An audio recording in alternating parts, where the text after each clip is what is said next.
السلام عليكم وأهلا بكم في قناة فيو دراما. بهذا الفيديو سنعرض لكم مسلسل النويلاتي توقعات الحلقة الأخيرة.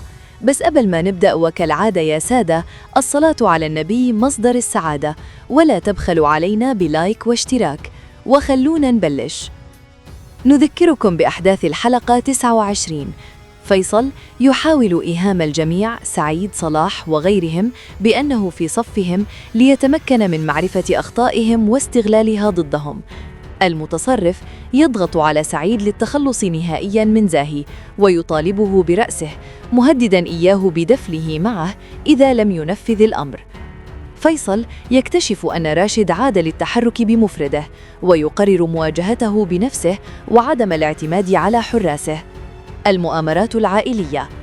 خولة تطلب من مهيار مواجهة رجال صلاح الذين يكسرون المشاغل، لكن مهيار يرفض استخدام سجلات أبو مرام لأنها تعتبر طعنة في الظهر.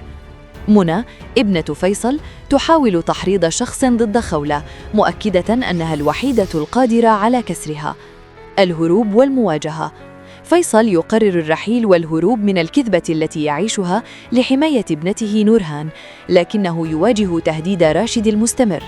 المتصرف يواجه فيصل ويكشف أنه يعرف حقيقته، بأنه ليس النويلات الحقيقي، وأن اسمه الحقيقي هو الغواص.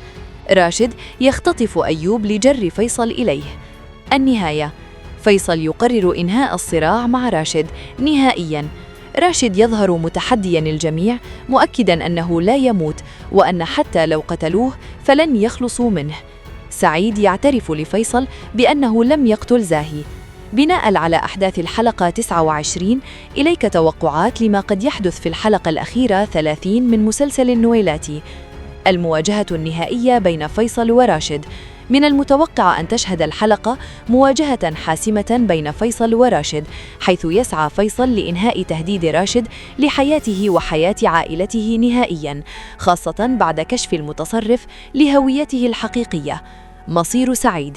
بعد اعتراف سعيد بأنه لم يقتل زاهي، قد يقع تحت ضغط هائل من المتصرف الذي أمهله وقتاً محدداً لجلب رأس زاهي، مما قد يؤدي إلى مواجهة بين سعيد والمتصرف.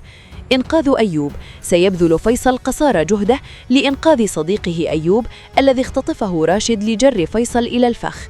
كشف سر السجلات. قد يتم استخدام سجلات أبو مرام بشكل نهائي لقلب الموازين ضد صلاح ورجاله في اللحظات الأخيرة.